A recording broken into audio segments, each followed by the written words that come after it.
तो कहानी की शुरुआत सैम और हेजेल नाम की एक लड़की से होती है जो अपनी डांस की वीडियो बना रही होती है। पर सैम एक बहुत ही अनलकी लड़की होती है जिसके साथ हमेशा कुछ ना कुछ गड़बड़ होती ही रहती है। हेजल सैम को गुड लक टॉयज दिखाने के लिए कमरे में आती है ताकि उसे भी कुछ गुड लक मिल सके। उसके पास बहुत से लकी टॉयज थे पर एक लकी पेनी की जगह अभी भी खाली थी। वो कहती है कि लकी पेनी के मिलने से गुड लक आती है। वो दोनों एक ही ऑर्फनेज में रहते थे और आज हेजल को एडॉप्ट करने के लिए एक फैमिली आने वाली थी जिसके लिए दोनों काफी एक्साइटेड थे। पर सैम का उस ऑर्फनेज में आज लास्ट दिन था क्योंकि अब वो 18 साल की हो चुकी थी और अब उसे कहीं और रहना होगा और अपना ख्याल खुद ही रखना होगा। इसके बाद सैम वहाँ की हेड के साथ अपने नए घर के लिए निकल जाती है। उसे वहाँ रहने के लिए काम भी करना पड़ेगा और उसकी नई जॉब अगले दिन 8 बजे से शुरू होने वाली होती है। इसके बाद सैम को उसके नए घर पे पहुंचा दिया जाता है और अगली सुबह वो उठकर काम पे जाने के लिए तैयार होने लगती है। पर उसके बैड लक की वजह से वो जो भी काम करने जाती है वो बिगड़ ही जाती थी। पर किसी तरह वो इन सब चीजों से निपटते हुए एक सुपरमार्केट पहुंचती है जहां उसे नौकरी मिली थी।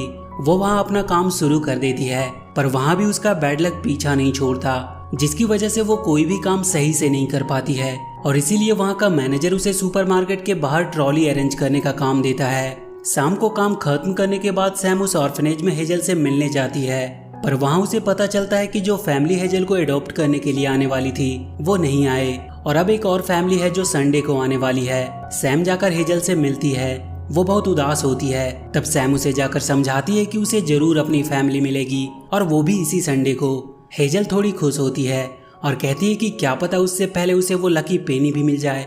शाम को सैम एक कैफे के बाहर सैंडविच खा रही होती है तभी वहाँ पे उसे एक ब्लैक कैट दिखाई देती है। वो उस कैट को अपनी सैंडविच खाने को देती है और उसी से बातें करने लगती है कि काश उसके पास थोड़ा गुड लक होता तो वो उसे हेजल को दे देती ताकि उसे एक अच्छी फैमिली मिल सके क्योंकि उम्र बढ़ने के साथ ही फैमिली मिलने के चांसेस कम होते जाते हैं और वो नहीं चाहती कि हेजल भी उसी की तरह बिना फैमिली के रहे।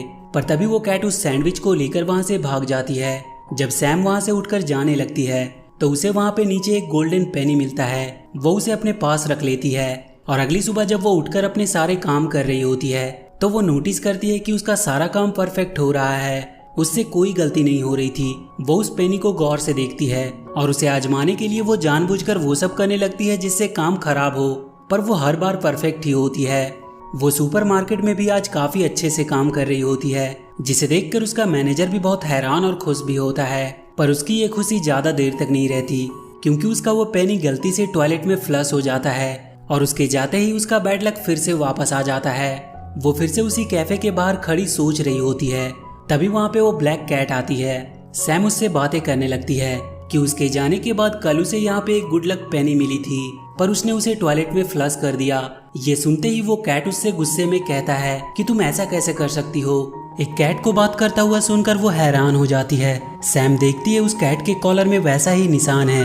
वो समझ जाती है कि वो पेनी उसी कैट ने उसे दी थी। वो उससे एक और पेनी मांगने लगती है पर वो कैट वहाँ से भागने लगता है। सैम उसका पीछा करती है और एक जगह वो छुपकर देखती है कि वो कैट कोई पासवर्ड डालकर एक पोर्टल खोलता है और फिर उसके बाद वो उसके अंदर चला जाता है। सैम भी उसके पीछे उस पोर्टल के अंदर चली जाती है और इसके बाद वो एक अलग ही दुनिया में पहुंच जाती है। वो कैट उसे वहां देखकर बहुत डर जाता है। वो उससे कहता है कि वो उसका पीछा क्यों नहीं छोड़ देती।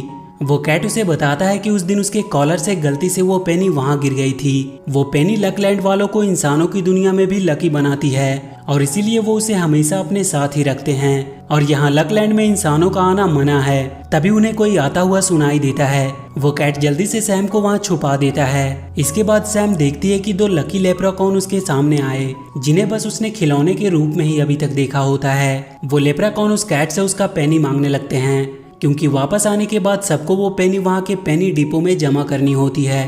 वो कैट उनसे कहता है कि आज वो अपनी पेनी खुद कैप्टन को दे के आएगा। अब वो कैट बहुत परेशान होता है क्योंकि उसे कुछ भी करके वो पेनी ढूंढनी होगी।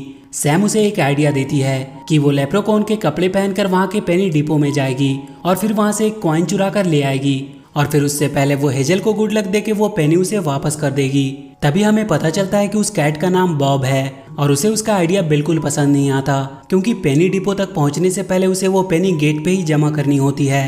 तब सैम उसे अपने बैग के बटन को पेनी की तरह तब तक इस्तेमाल करने को कहती है बॉब को भी उसकी बात माननी पड़ती है क्योंकि उसके पास और कोई रास्ता नहीं था। इसके बाद हम देखते हैं कि वहाँ की कैप्टन सारी कैट से उसका पेनी कलेक्ट कर रही है। बॉब सैम को वहाँ के दूसरे रास्ते से अंदर जाने को कहता है और वो जाकर कैप्टन को अपनी बातों में फंसाता है और फिर जल्दी से उस बटन को डालकर वहाँ से आगे बढ़ जाता है। बॉब सैम को अपने फ्रेंड जेरी के कपड़े पहनने को कहता है और फिर वो दोनों पेनी डिपो की तरफ निकल पड़ते हैं। वहाँ का नज़ारा देखकर सैम की आंखें खुली की खुली रह जाती है। वहाँ से आगे बढ़ने के बाद वो जेरी से मिलते हैं। बॉब जेरी को सैम से मिलवाता है और वो जेरी को कहता है कि सैम का यहाँ पे आज पहला दिन है और वो उसे वहाँ के पेनी डिपो में ले जाने को कहता है क्योंकि वहाँ पे जाना सिर्फ लेप्रेकॉन को ही अलाउ था। सैम जेरी के साथ वहाँ अंदर चली जाती है जहाँ पे वो सारे लेप्रेकॉन के साथ मिलकर पेनी पॉलिश करने का काम करने लगती है। पर उसी दौरान उसके हाथ में वही बटन आ जाता है और उसी वजह से सब कुछ गड़बड़ हो जाता है। सबको वहाँ से बाहर निकाल दिया जाता है। वहाँ से बाहर आने के बाद सैम जेरी को अपनी सारी सच्चाई बता देती है कि वो कोई लेप्रेकॉन नहीं है बल्कि वो एक इंसान है जो यहाँ पेनी की तलाश में आई है। उसकी बात सुनकर जेरी बहुत डर जाता है। वो बॉब से कहता है कि तुम्हें पता है ना कि अगर कैप्टन को ये बात पता चली तो वो उन दोनों को बैड लक लैंड भेज देगा जो कि ठीक इसके नीचे है। तभी वहाँ पे बैड लक को सर्च करने के लिए रैबिट्स की फौज आती है। इसके बाद जेरी सैम को बताता है कि पहले जब कभी भी कोई पेनी गुम हो जाती थी तो वो बनी ड्रोन की मदद से उसे ढूंढ कर लाते थे, पर उसे बहुत समय से इस्तेमाल नहीं किया गया है। इसीलिए उसे चार्ज करने के लिए सबसे पहले उन्हें एक गोल्डन क्रिस्टल की जरूरत होगी जो कि ऊपर के फ्लोर में है। जेरी सैम से कहता है कि वो जाकर बनी ड्रोन को ले आएगा और वो दोनों कंट्रोल रूम में जाकर उसे ऑपरेट करने का कोई तरीका निकाले। इसके बाद वो तीनों अपने मिशन पे निकल जाते हैं और वो तीनों वहाँ के रिसर्च सेंटर में पहुँचते हैं जहाँ पे गुड लक बनाया जाता था। इसके बाद वो लोग वहाँ पहुँचते हैं जहाँ पे पिग मास्टर क्रिस्टल बनाने वाले थे। तभी वहाँ पे एक ड्रैगन आती है जो लकलैंड की हेड होती है। वो बैड लक को बहुत ही जल्द सूंघ लेती थी और इसके बाद सारे पिग्स मिलकर क्रिस्टल बनाने लगते हैं और वो तीनों एक क्रिस्टल चुराने की कोशिश करने लगते हैं और बॉब की मदद से वो एक क्रिस्टल चुरा लेते हैं जिसे लेकर जेरी बनी ड्रोन को निकालने के लिए निकल जाता है। वहाँ सैम को बॉब एक मशीन दिखाता है जिसे रैंडमाइजर कहा जाता था, जिसमें उन सारे क्रिस्टल को डाला जाता है और फिर वो मशीन उन क्रिस्टल को तोड़कर उससे गुड लक निकालते हैं। उस मशीन में 2 स्टोन भी लगे होते हैं जिनमें से एक ऊपर से गुड लक को खींचता है और एक नीचे से बैड लक को, और फिर वो उन्हें मिक्स करके लक लाइन के थ्रू इंसानों के पास भेज देते हैं। जेरी तब तक बनी ड्रोन के पास पहुंच चुका था और अब बॉब वहाँ के कंट्रोल रूम में जाके उसे कंट्रोल करने का तरीका ढूंढता है। सैम देखती है वहाँ से वो पूरी दुनिया पे नजर रख रहे होते हैं। बॉब वहाँ के एक बनी का ध्यान भटकाते हुए उसका कंप्यूटर ले लेता है और जॉयस्टिक की मदद से बनी को कंट्रोल करने लगता है और उसे पोर्टल की मदद से इंसानों की दुनिया में पहुंचा देता है और बहुत जल्द वो उस पेनी को लोकेट भी कर लेता है और वो बनी उस पेनी को हासिल कर लेता है और फिर वो होम बटन दबाकर वहाँ से बाहर आ जाता है। तभी वहाँ पे कैप्टन का एक अनाउंसमेंट होता है कि उसे पेनी की जगह एक बटन मिला है और उन्हें 3 कैट्स पे शक है जिसमें से एक बॉब भी होता है। तभी हम देखते हैं कि वो बनी जो पेनी लेकर आया होता है वो बहुत गंदा होता है और इसीलिए वो वहाँ के डिस्पोजल वैक्यूम में चला जाता है। अब उसे ढूंढने के लिए उन्हें गुड लक और बैड लक लैंड के बीच में जाना होगा क्योंकि वहीं पे सारा कचरा इकट्ठा होता है। वो दोनों एक लिफ्ट में बैठकर वहाँ जाने लगते हैं, पर सैम गलती से कोई और ही बटन दबा देती है और वो दोनों बैड लक लैंड में जाने लगते हैं और नीचे पहुंचते ही सैम लिफ्ट से बाहर गिर जाती है और वहीं फंस जाती है। बॉब उसे वहाँ से निकलने का एक रास्ता बताता है और वो लिफ्ट वहाँ से चली जाती है। सैम को वहाँ पे कुछ मॉन्स्टर मिलते हैं जिनसे बचते हुए वो बॉब के बताए रास्ते को ढूंढने लगती है। वहाँ सारी चीजें अजीब तरीके से हो रही थी, कोई भी चीज अपने तरीके से काम नहीं कर रहा होता है, पर किसी तरह उसे वो रास्ता मिल जाता है जिसके थ्रू होते हुए वो बॉब के पास पहुंचती है। वो दोनों अब लक लैंड के बीच में होते हैं, पर तभी बॉब देखता है कि सैम के पैर में बैड लक की धूल आ गई है। वो उसे तुरंत झाड़ने लगती है।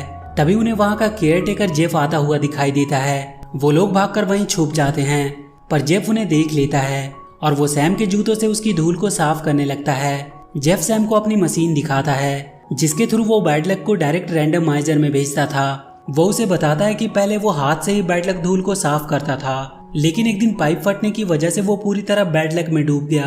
पर तब वहाँ पे वो ड्रैगन आई जिसे देखते ही जेफ को उससे प्यार हो गया और इसके बाद उसने अपनी पावर की मदद से उसकी जान बचाई।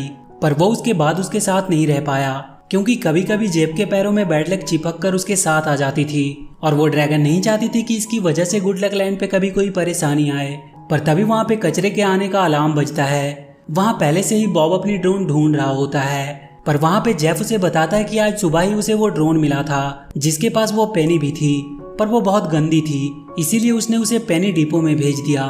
सैम अब सीधा ड्रैगन से मिलने का सोचती है और वो अपने साथ एक बैड लक का टुकड़ा भी चिपका कर ले जाती है। इसके बाद सैम उस ड्रैगन के ऑफिस में पहुंचती है। वो ड्रैगन सैम के पास के बैड लक को सूंघ लेती है और तुरंत उन रैबिट्स को आवाज देती है। वो तुरंत आकर सैम के पैरों के नीचे से वो बैड लक लेके जाते हैं। वो ड्रैगन इसके बाद सैम को एक लकी पेनी देती है और कुछ दिन उसे अपने पास रखने को कहती है, जिससे उसका गुड लक लौट के वापस आ जाएगा। सैम उस पेनी को लेकर वहां से निकल जाती है, पर तभी वो देखती है कि कैप्टन ने बॉब को पकड़ लिया है, क्योंकि उस बटन पे उसे बॉब के हाथ के निशान मिले थे। वो तुरंत जाकर उन्हें रोकती है और बॉब को वो पेनी वापस दे देती है। इसके बाद वो कैप्टन पेनी लेकर वहां से चली जाती है। बॉब सैम को इन सब के लिए थैंक्स बोलता है, पर सैम उससे कहती है कि उसके पास एक प्लान है जिससे बैड लक पूरी तरह से खत्म हो जाएगा।